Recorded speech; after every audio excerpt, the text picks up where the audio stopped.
bars got that swing. Glasses clink, hear the ice cubes sing. Liquid lunch, pour it smooth, let it flow. Friends round the table where the good times grow. Raise a glass, let the worry slip away. Liquid lunch, we're living for today. There's Troy laughing with his gin and a grin, telling stories about where he's been. Boomer's got whiskey, he's loosening his tie, chasing dreams under a midday sky. The bartender knows us, he's mixing with flair. Every sip's a moment we're happy to share. Liquid lunch, pour it smooth, let it flow. Friends round the table where the good times grow. Raise a glass, let the worry slip away. Liquid lunch, we're living for today. The clock don't matter, we're lost in the vibe.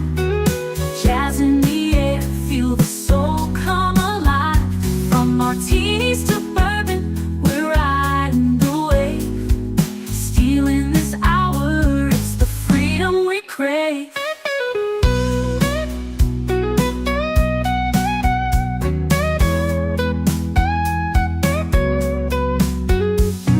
Sun's still shining, but we're in our zone. This bar's our shelter, our temporary home. One more round before the world calls us back. Savor the moment, keep the blues in the rack. We'll laugh and we'll toast till the afternoon fades. Memories made in these liquid escapades. Liquid lunch, pour it smooth, let it flow. Friends round the table where the good times grow. Raise a glass, let the worry slip away. Liquid lunch, we're living for today. So here's to the daylight, the drinks and the fun. Our liquid lunch, till the next one comes. With a wink and a smile, we'll be back real soon. Chasing that jazz under the high noon.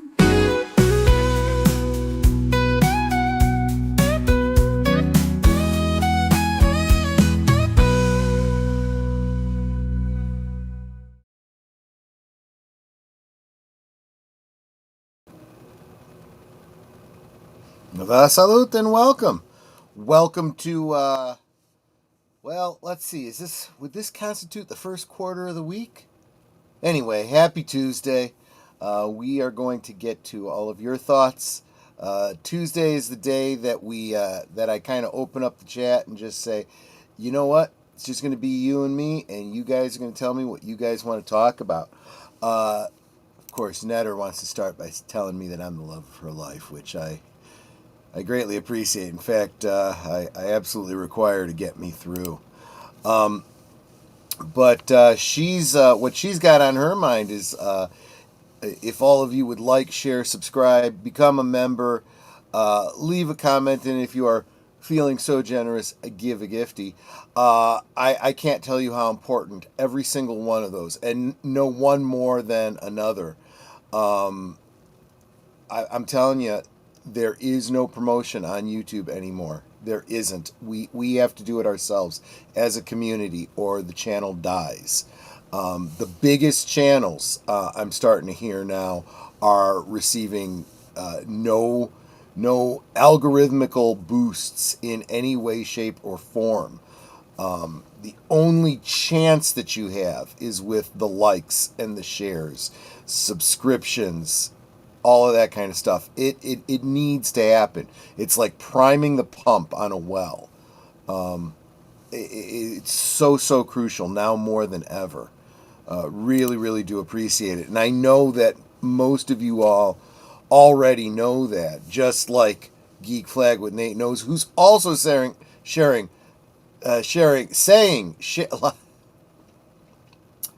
what Nate is saying is, Like, share, subscribe, comment, and become a member. And so is Jonathan Conroy. He is always faithful, always one of the first comments to come in and say not only do those YouTube things, but enjoy the show. That's also crucial because you won't want to do any of the other things unless you're enjoying the show. Big Al says a liquid lunch sounds liquid lunch and Tuesday thoughts sounds good to him. Well, va salute. I think you probably love the fact that both are alliterations. Have a great show, my friend, and everyone have a great day. And RubyHoove, boy, exemplifying the concept of gifting. She is already a member, so she is gifting a membership. Thank you so much, RubyHoove. I hope you are feeling well. I know you've had some health issues. I know your family has had some challenges. I hope you are doing well. We love you. We miss you when you're not here. And that went to Joe's Atmosphere. He received that gifted membership, and that's awesome because Joe is a wonderful supporter of the channel. He excels in the share part of all those things that people tell you to do. He shares out the streams regularly on social media. I super appreciate that about him. Good afternoon to you as well, Jonathan Conroy. Jesse Green, hello all. Welcome, Jesse Green. Oh, and you didn't have to give me another $2 just to say hi, but Ruby, you are so generous. I know that the good book says that generosity, you reap rewards from as you refresh others, so shall you be refreshed. So what goes around comes around in a very positive way. So I hope you feel those blessings because you certainly are a blessing to everyone that you touch. Yeah, and happy belated birthday to Curtis Selby. And what's up, my inebriated brother from another mother? How's it going? Yeah, pickled, polluted. What was it? Netter was asking me for. She treats me like her built-in thesaurus, and she's like, "Give me some more words for drunk." And I came up with pickled and polluted, and she's like, "Are all the words you coming up with going to be P words?" I'm like, "Okay, inebriated." Anyway, there's a lot of words for overindulging in the adult beverages. Guys, in the middle of the day, I may indulge, but I never overindulge. I got work to do during the day, just like all of you all. So one of the things I got to work at is asking you, what do we want to talk about today? You guys listen to me babble on about what I wanted to talk about yesterday. Of course, that comes right off of Sunday's Geeky Geezers, where both Boomer and I go on and on about the topics of the week that we found interesting. I want to know what you guys want to talk about. Is there anything going on in the world that is of interest to you? Short lunch, but we'll be listening. Yeah, I do hope that this is how Liquid Lunch works in for all of you guys. You don't necessarily have to engage. You could just sit back and listen. Maybe if I get enough requests, maybe I'll start recording videos in a lower tone, a little bit more relaxing. Go for that whole ASMR motif. Anyway, I have actually not that I'm going to get into ASMR. Don't be confused. But I have actually thought about doing some videos of just reading poetry and reading short stories and stuff like that. It's something fun to do. It gives me an opportunity to read the things that I want to read. And I can make content while I'm taking in some literature that I enjoy. If there's enough interest in that, maybe I will do that. The Horror King stops in to say, "Hey, Troy, good to see you, my friend." So again, yeah, I'm here. I'm here to talk about whatever it is you guys want to talk about, whatever you have on your mind. I saw an article go by today, and of course, a lot of these things that I mention are articles that I'm grabbing a hold of and shooting over to Aged Boomer to gauge his interest on them, because we're putting together a list of what we're going to talk about for Sunday and Geeky Geezers. And one of the things I saw that piqued my interest was there's a class action lawsuit happening against Amazon. Look, we say this all the time on this channel: own physical media. Because if you don't own something physical, they can take it away from you at any time. And that could just be because they decide, you know what, you've had it long enough, you can't have it anymore. Or because what you don't realize is they say to you, you don't own what you purchased. You only own a license for that thing. And if this is a song or a show or whatever, and that platform that you bought it from, Amazon in this case, if they lose the rights, if they lose their license to it, whoever owns the IP, then they take that away from you. What if, and I've said this is the worst, you think you've purchased specifically a specific version of a song. You know, you like the song, you hear it on the radio, you have, the album, you have multiple versions of the radio edit or the radio release of the song. But there's this specific live version that you like that was either on a particular album or a particular concert. And you get that and you're like, that's my favorite. And then suddenly it's gone and it's been replaced with that radio edit again. Hey, wait, I paid for it. No, you paid for a license. And the license says you only get it for so long. So there is a class action lawsuit now against Amazon. And depending on how that goes, that could have ripple effects throughout entertainment and media in general. Imagine what that will do to the gaming industry.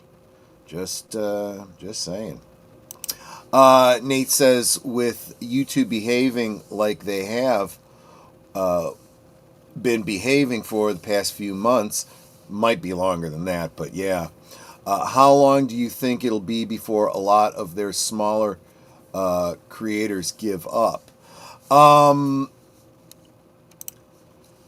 So a lot of us that make content and stream and so forth be talking about this behind the scenes.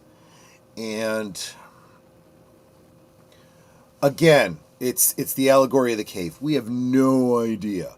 YouTube makes it almost purposely difficult to figure out what it is they want, what they allow. And whatever their terms of service are, they're completely vague. They enforce them however they feel like. If they like you, they don't enforce it. If they hate you, they enforce it scrupulously. And it's not clear. There's some of us that have speculated that they want to get rid of the small creators. They don't want us around. They just want the big boys. They just want the ABCs, NBCs, CBSs, and that sort of thing. So, answer your question is I honestly don't know. Lesser Skeptic Tank Obsessions celebrates 13 months of membership. A baker's dozen of months. A year and a month. Thank you so much, my friend. You are a dear VIP member, and I cherish you. One of my initial convictions prior to the age of Rona 19, theaters are just too expensive for my while. Doing the Monday night movies with you makes me think on how theaters can reclaim greatness. Yeah, you know, so I'm gonna focus on this one for a second. I've been thinking about this too. Obviously, many of us started doing this YouTube thing during the time of the Wuhan flu. You know, let's call it. That's what it should have been called, right? You know, it's not racist. We have always called diseases by the name of the place that they came from when they were first identified. It was first identified in Wuhan. It's the Wuhan flu. Why do I call it the flu? Because it is a virus of the COVID variety that is not particularly new. It's just a new strain of a COVID. It's probably less a flu and more of a cold. You know, the rhinovirus, that is a COVID virus. Just so you know. Which, of course, many of us recognized when they called it COVID-19. Oh, it's a COVID virus? So basically it's the same kind of a virus that the common cold is, which means you're never gonna be able to come up with a vaccine for it, because we've never had a vaccine for the common cold, and there are reasons for that. I've gotten off topic. That was not what you were addressing. You were addressing how this impacted the cinema in particular. So there's a couple of different angles to look at with the situation with the theaters. I think cost is a big one. But let's put a pin in the cost for a second, because that one fluctuates. What causes something to be more or less expensive, right? Let's get into economics 101 here. It's supply and demand. Right? If you have a big supply of something and not a lot of demand for it, you got to clear those shelves, you got to sell it, so you bring the prices down, down, down, down, and then people start to buy it. And that's a gauge. You know, they say a price only goes as high as the market will demand. If it goes higher, it doesn't sell. If it goes lower, it sells out. So companies want to charge you as much as they can get away with. But there are pressures on both sides, right? And one of those pressures is, you know, if you find your homeostasis where you should be, but, you know, the studios are taking more money from you, or you can't afford to keep doing your business because minimum wage has gone up, or the price of popcorn has gone up, all these other things. You have to raise the price, even if it's pushing beyond what the market dictates it should be, because otherwise you're going to go out of business. COVID was a big one for almost driving businesses out of business by artificially removing your audience from you. You have zero income coming in. So you've got to raise that price, or tomorrow you close shop for good.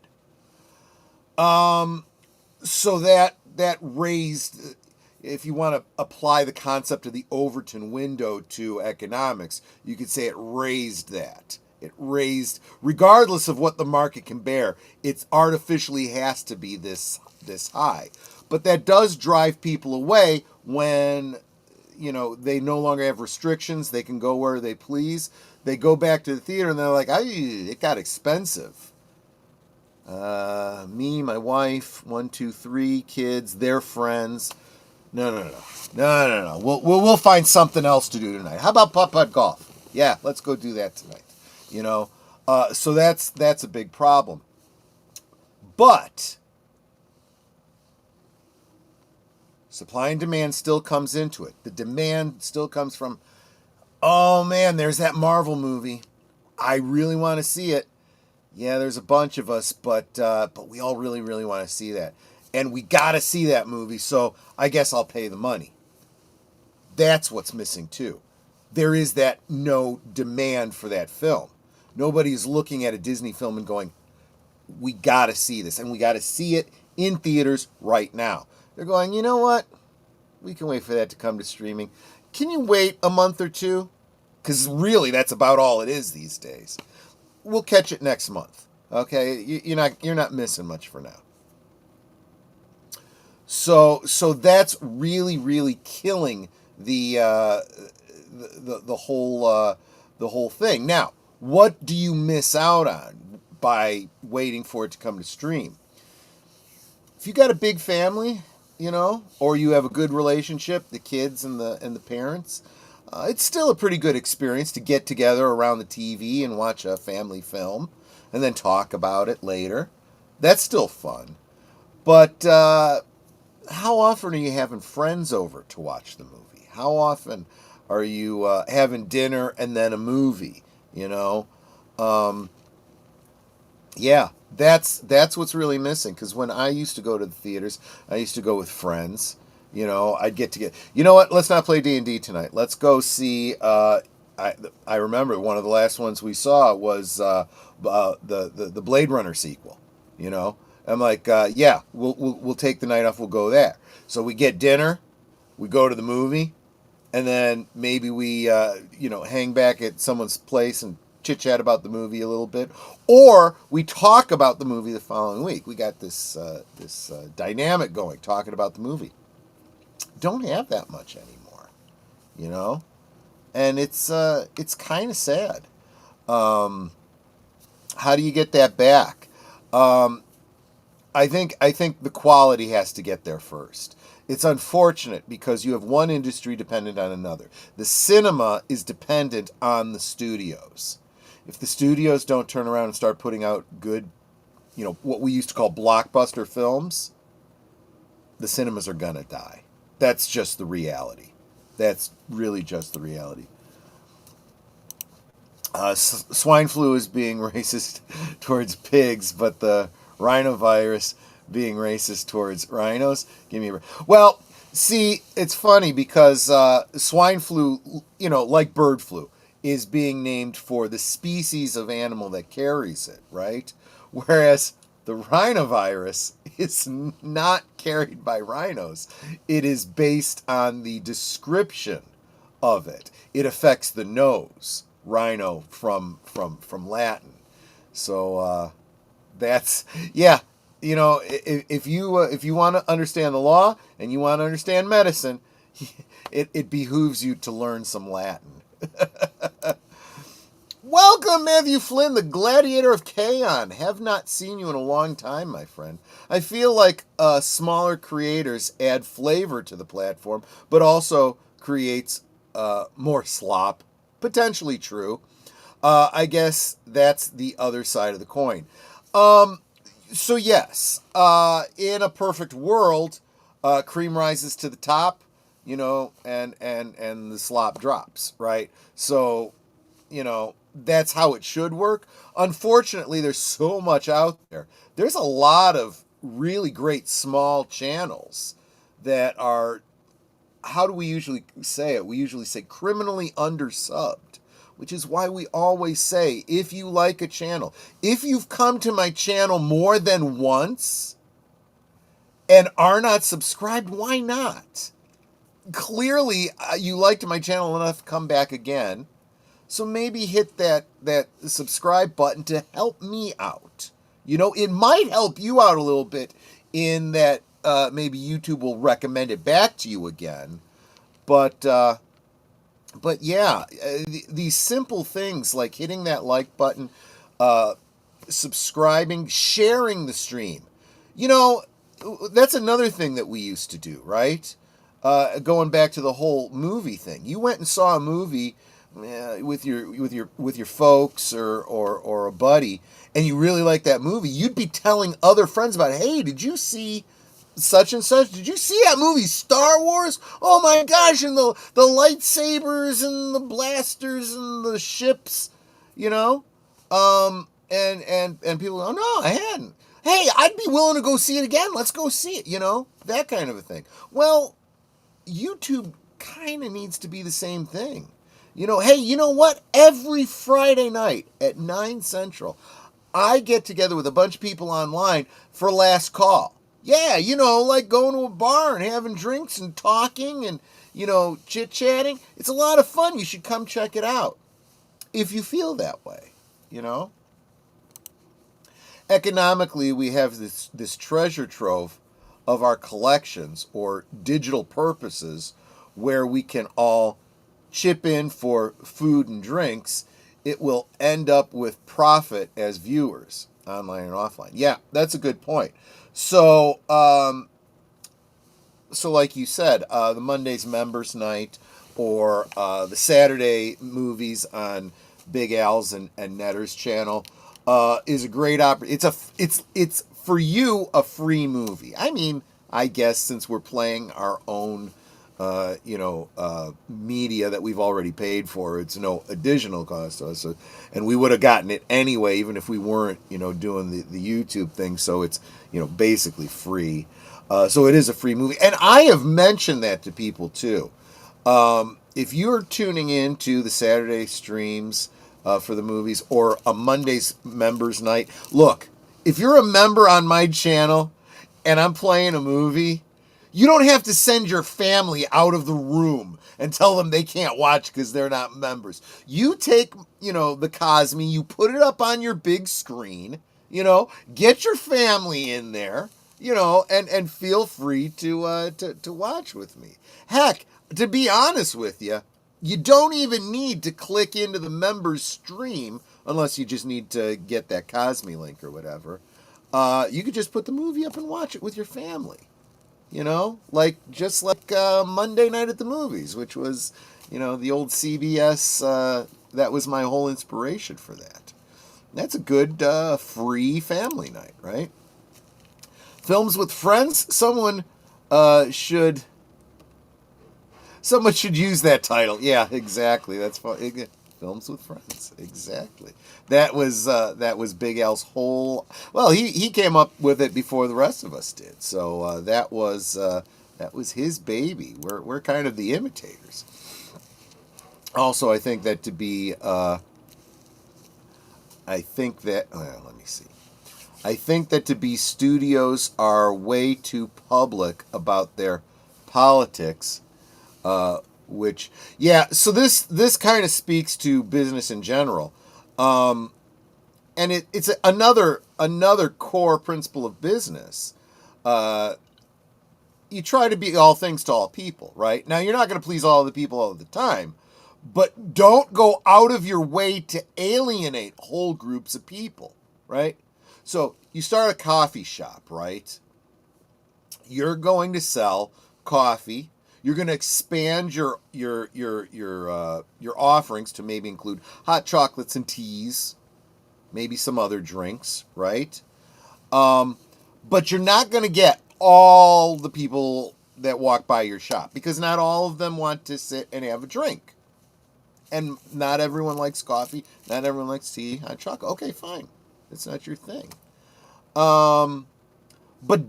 But remembering that you have this limited, a potential customer base, don't cut that in half by saying, this is what we believe, and anyone who doesn't believe that probably shouldn't come in here.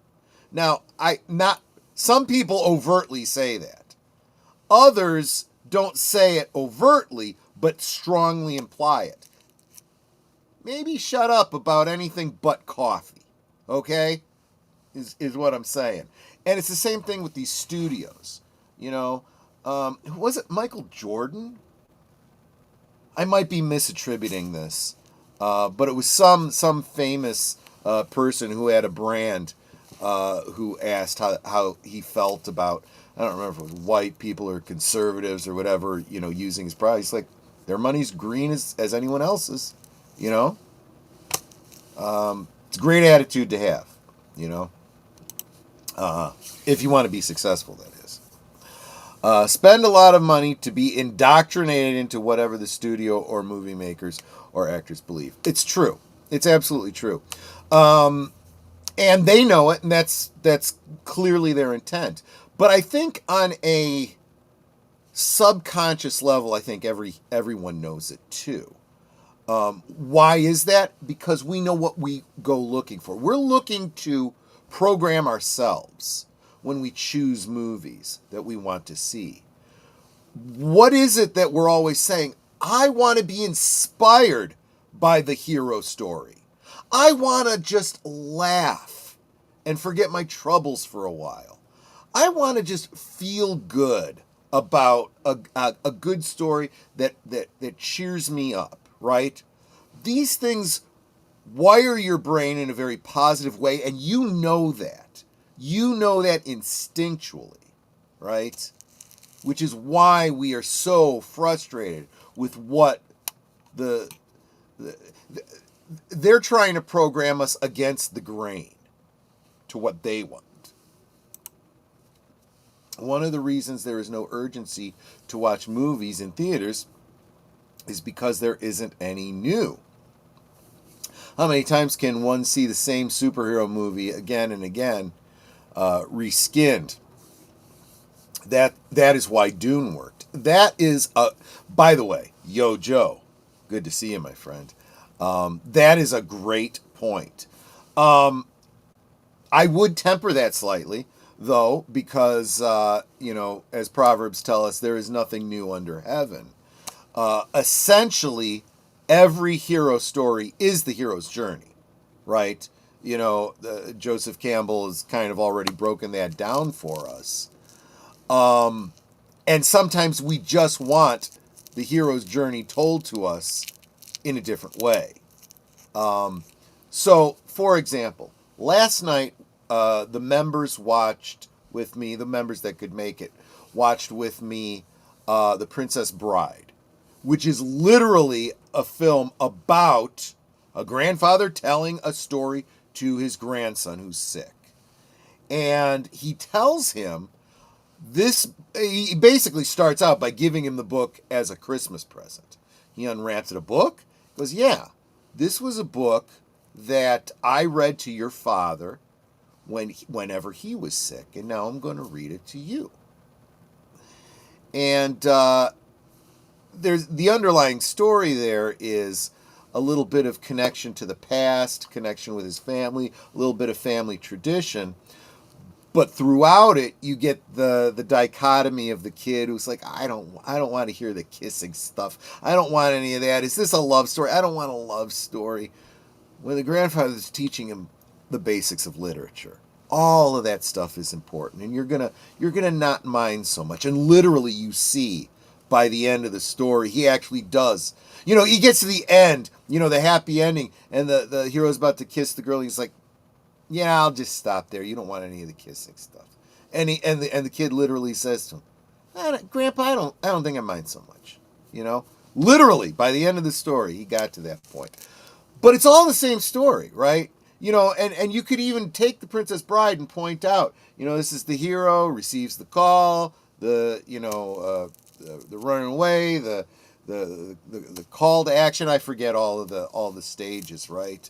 But it's all there, I even last night compared it to Dungeons and Dragons stories. I said, you could turn this into a D&D module.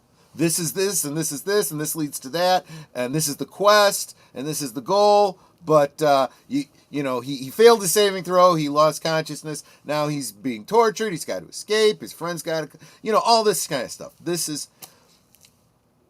Every story is basically a reskin of the skeleton of storytelling. There are certain rules to storytelling, and if you think about it, you're always going to be retelling the story. But it's the nuances. It's how you dress it up, right? You can have 12 couches in 12 different living rooms, but you throw a different Afghan on, a different bunch of, frills or throw pillows or none at all, or wrap it in plastic like my grandmother used to do. They're all going to be very different. It's what you do with it that matters, right? And I think that's what Joe's getting at here, is this idea that they are so literally, you know what? There's 5 pillows on that couch. Let's swap the blue pillows out for gray pillows. Okay. You know what? Let's get really radical. Let's swap those 5 pillows out for 5 pink pillows, with a little fringe on them, That's the kind of differences we're getting in these Marvel films. to the point where you can predict exactly what's going to happen. And sadly, what's not going to happen. I hate to say this because I know this raises a visceral reaction in people, but sometimes killing off characters and them staying dead permanently is a good narrative, because that happens in real life. There are stakes, right? If there's no stakes, there's no danger. There's, Flash Gordon's going to survive. If I miss the next couple episodes, I won't have missed anything. Well, that's what's happened to Marvel now. There are no stakes. If I skip the next 3 movies, I'll just pick it up the next one. But if suddenly a main character dies and isn't coming back, whoa! I'm looking at you, Star Wars. Seems like as long as you have a uterus, if you get stabbed with a lightsaber, you're going to survive. Just saying. Whereas, anybody else, they get dead. Or maybe modern lightsabers are less lethal than, the OG lightsaber. I don't know. Maybe. Anyway, I want to refill my drink. We're a little bit past the midpoint now. Let me get those promos up so you know what's going on through the week. You don't have to hear me babble on at the end of the stream. We'll come back to your comments just under 3 minutes. You are watching Liquid Lunch, streaming every weekday at noon Central, 1 p.m. Eastern. Let's sip together. After Mr. Burns steals oil from Springfield Elementary and blocks out the sun, he is shot by an unknown assailant in the cliffhanger ending to Season 6 of The Simpsons. Then, the mystery is explored and resolved in the Season 7 premiere, with many cultural references, including several to Twin Peaks. We'll explore who shot Mr. Burns this week on Live from Sparkwood in 21, Tuesday at 7:30 Central, 8:30 Eastern, on Deleted Scenes and Affiliates.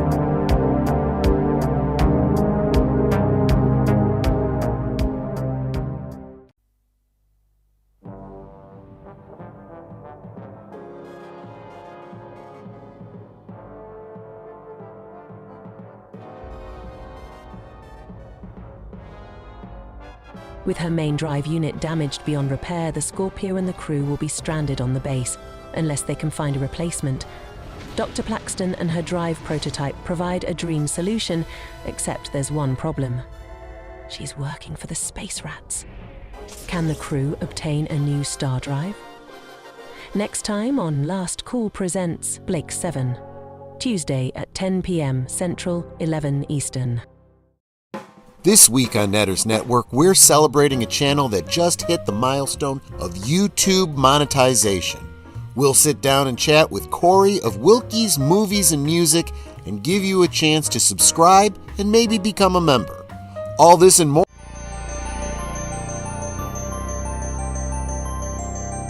This week on Saturday Night at the Movies, 3 female African-American mathematicians play a pivotal role in astronaut John Glenn's launch into orbit while dealing with racial and gender discrimination. Genius has no race, strength has no gender, courage has no limit in Hidden Figures. On Netters Network Retro Cinema, Saturday at 9 Central, 10 Eastern.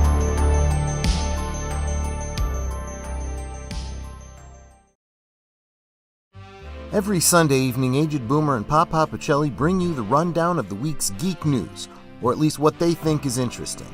You may have heard about it somewhere else, but Boomer and Pacelli put a spin on it you likely won't hear anywhere else. It's Geeky Geezers, every Sunday evening at 8 Central, 9 Eastern. We now return to our liquid lunch. Nate says cinemas don't even have to put out blockbusters, just put out good entertaining movies. Now, I was going to, when I first saw this comment, I was going to point out that cinemas don't really have a choice in what they put out. It's really up to the studios to start putting out entertaining movies. But to some degree, cinemas do. A lot of cinemas are starting to show older films. They're literally eschewing the new films for older films that they know people will come to, So there's something to be said for that. Netter's out of her meeting So she says, hello, love of my life. I'm out of class. So welcome. Yes, you're out of class. You married me. That's what happened. Let's see. Lester San Jose says, industries come and go. Is theater going still the pastime we want it to be? So our theaters, cinemas going the way of the dodo. They might. It really is on a razor's edge right now. And it is up to the studios to get their crap together, or they're going to lose that whole revenue stream. Remember, we've talked about this. Studios to make their money. And for all the jokes, the Spaceballs, the marketing, what is it? Merchandising, where the real money for the movie is made. That's partly true, but merchandising, really means all the different revenue streams.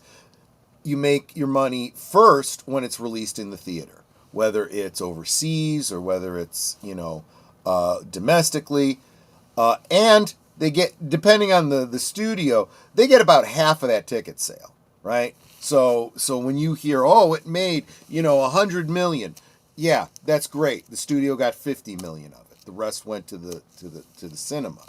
So that's the other thing too. The cinema doesn't make 100 million. They make, 50 million or whatever. Give or take, depending on what the agreement is. And so if it, in quotes, flops at the box office because the studio didn't make back what they spent, in the actual costs and, commercials and ads and stuff like that. Plus, keep in mind that money isn't just cash they pay out, to make the movie. They take out loans to make the movie, so they have to pay back the loan. So there's interest on that loan. So all of those costs, right? So they don't make it at the theater. Fine. It used to be that after it was in theaters, right, and then it left the theaters, they could license it to, at first it was the network television, and television would play the movie with commercials, and they would receive a licensing fee from ABC, NBC, CBS, whomever it was. And then later, another revenue stream opened up called cable, so you could license it to HBO, who would play it, right? In fact, you would go to HBO first now. Now HBO gets it first, and they would play it without commercials. And then after HBO had run it for a while, okay, fine, now we'll license it to ABC, NBC, CBS. It was a long time before Star Wars made it to network television. But then, shortly after cable, came the home video market, where they could put it out on videotapes, and you could go and rent it at the video store. You didn't get to see it at the theater, but you can rent it in the video store. And then later on, you could buy that videotape. That's more revenue for the studios. And even today, having streaming services, in theory, well, for example, Sony doesn't have their own streaming service. They license to Netflix or to whomever does have a streaming service, and they receive that money as well. But if the theaters go away, the studios lose that whole revenue paradigm. No more money ever comes from cinema. And they know they are not making the money on streaming alone. Disney is really cutting off its nose to spite its face, because now people aren't going to the cinemas anymore to see Disney films. They're avoiding Pixar films, because of the message that they don't want to expose their children to. See the topic we talked about yesterday with Snoop Dogg, right? They aren't putting a lot of their, especially if it's a series that they're putting out on their streaming service, not receiving a physical release, so nobody's buying that, They're taking to the high seas instead and making their own version of it. So, if you sell it, they will buy it. If you sell it not, they will steal it. That's just the way it is. So yeah, that's the situation there. The studios really need to get their stuff figured out. I saw a Rocky Horror Picture Show in the cinema last night, and it was worth it, even though musicals aren't something I watch. Yeah, Rocky Horror is a thing all unto itself. That's developed a cult following. It was a flop. That was an outright flop in the theater. And that was a flop in the theater before there was, cable and home media. And when home media did come about, there was a lot of bootleg copies of it. Someone who would record, do the film it, or video record it, I get, using a camera, looking at a screen, put it on VHS and sell it in conventions and, mail orders and stuff like that. I had one of those, as a matter of fact. That's the way I first saw Rocky Horror. But the midnight showings, where people get together, dress up in costumes and throw stuff around the theater.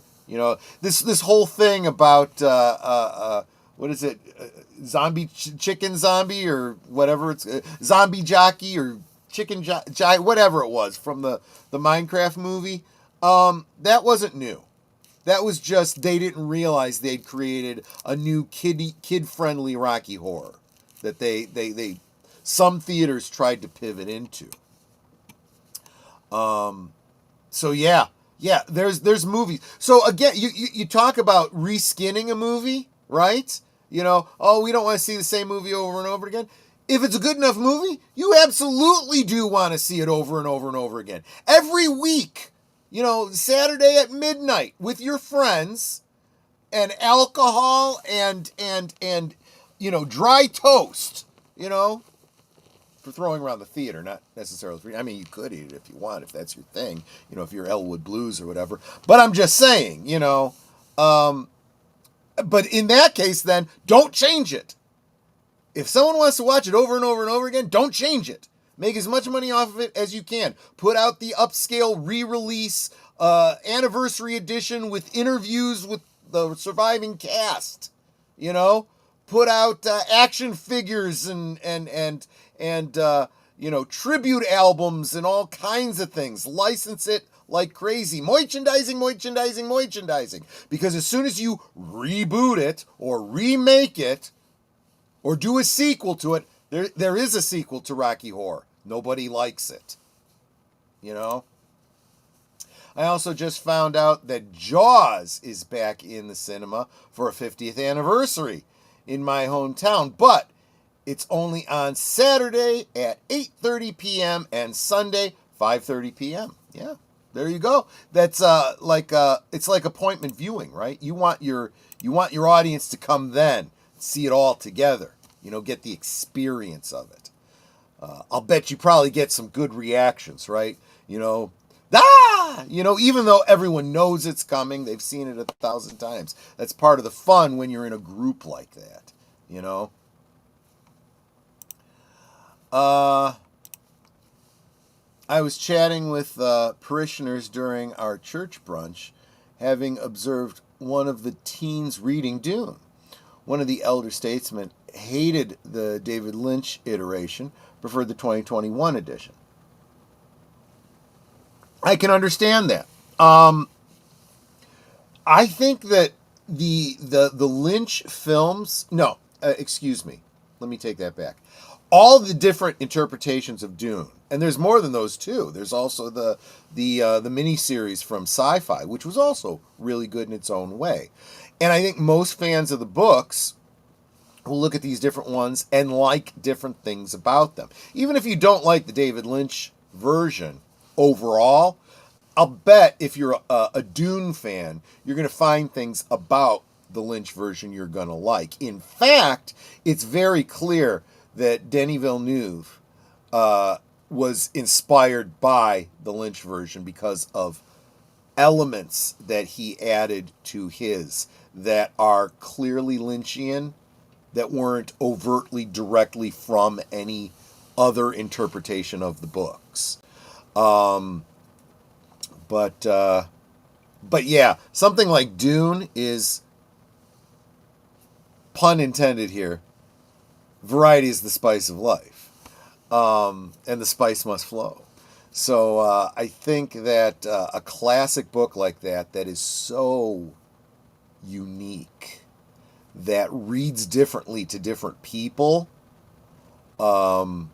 really you can do different things with and get away with it and have readers go, I'm not sure I like that version, but I understand where he's drawing that from. You know who does that a lot is Nerd Cookies.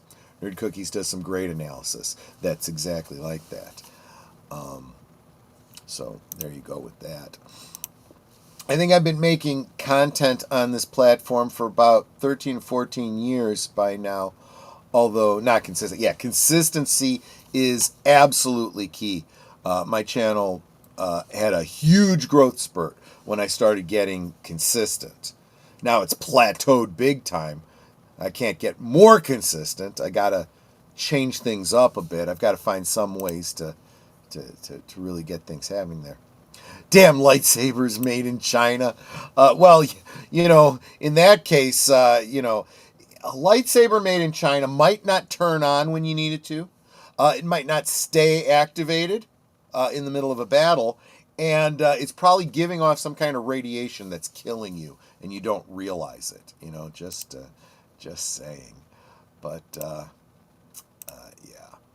So, let's see. Where are we at now? What have I missed?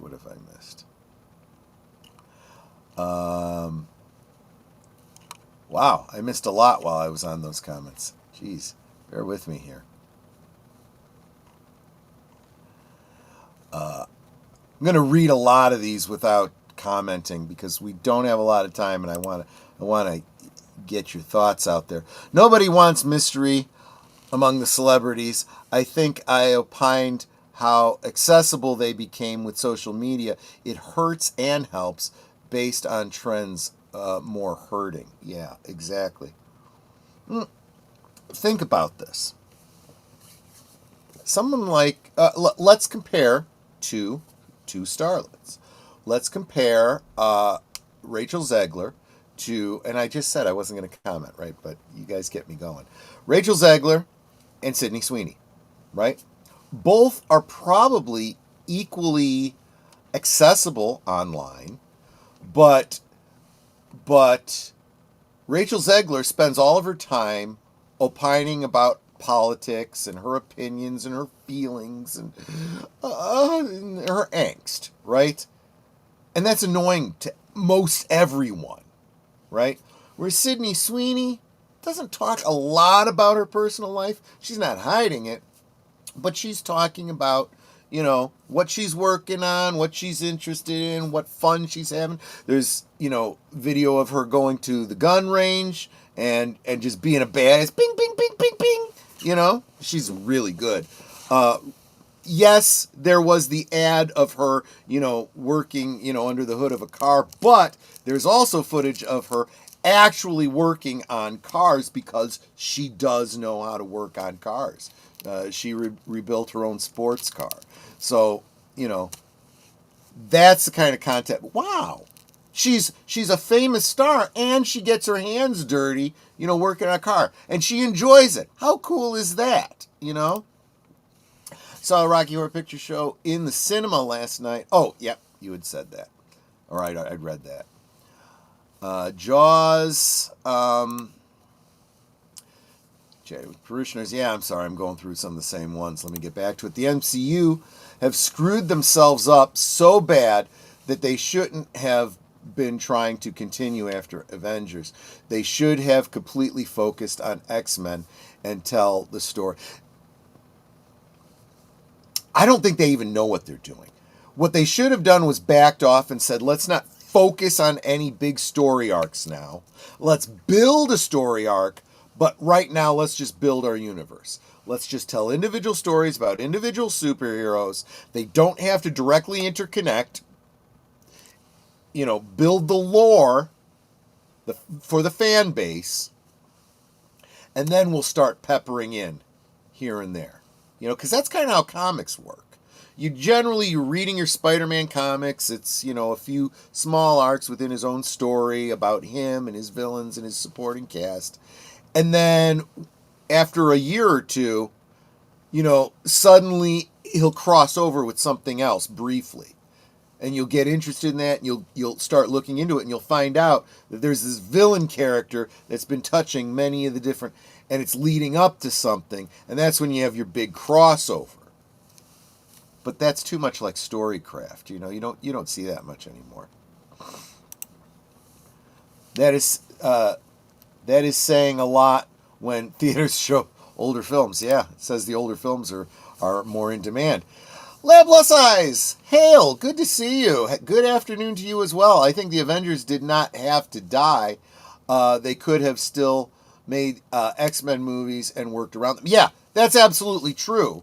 So you got to pick and choose when there's a death, right? And I don't necessarily mean they had to kill off Tony Stark, right? What you kill off is, a character that's important to someone. So a death like Uncle Ben, Gwen Stacy, right? The Waynes, Batman's parents. Those deaths are defining moments in these characters' lives, right? When the original Marvel, the original Captain Marvel, died.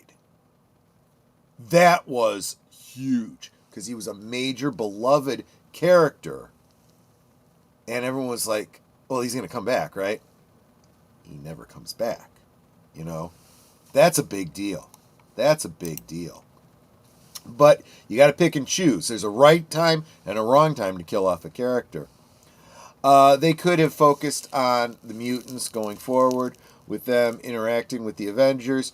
Yeah, they should have been weaving them in a long time ago.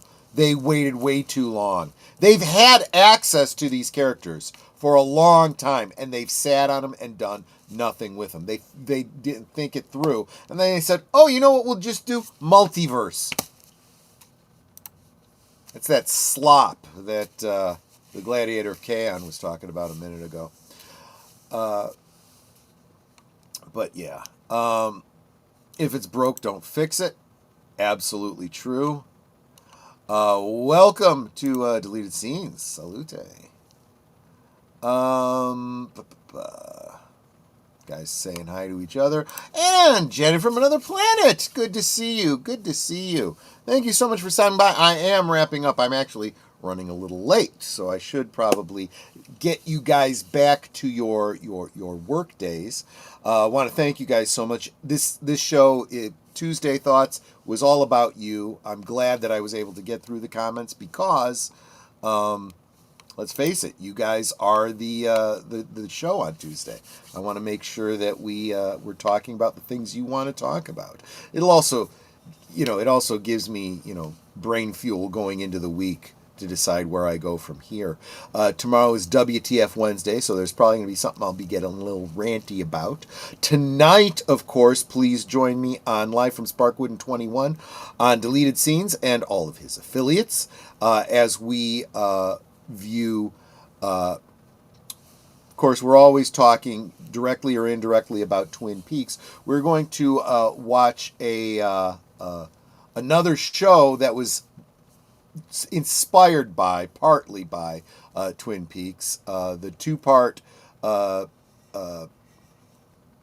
Simpsons episode called Who Shot Mr. Burns? And there will be two additional features that have not been mentioned before. Two variations on Twin Peaks. So please make sure you join us for that tonight. And after that, stay right where you are. You will be chauffeured over to my channel, where we will be watching Blake 7, the next episode, Star Drive. How does the crew of the Scorpio obtain a new star drive for their ship? They kind of need it. Anyway, that was the whole shebang for today. If you're not subscribed, I hope you will subscribe. I need to start, jump kicking the growth of the channel, because otherwise I am in trouble. I really am. But then again, every YouTuber can honestly say that right now. That is just the way things are now. So anyway, I thank you guys so much. You guys take care. Hope to see you tonight on Live from Sparkwood in 21. Till then, salute. Goodbye. Hope to see you again real soon.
So here's to the daylight, the drinks and the fun, our liquid lunch, till the next one comes. With a wink and a smile, we'll be back real soon, chasing that jazz under the high noon.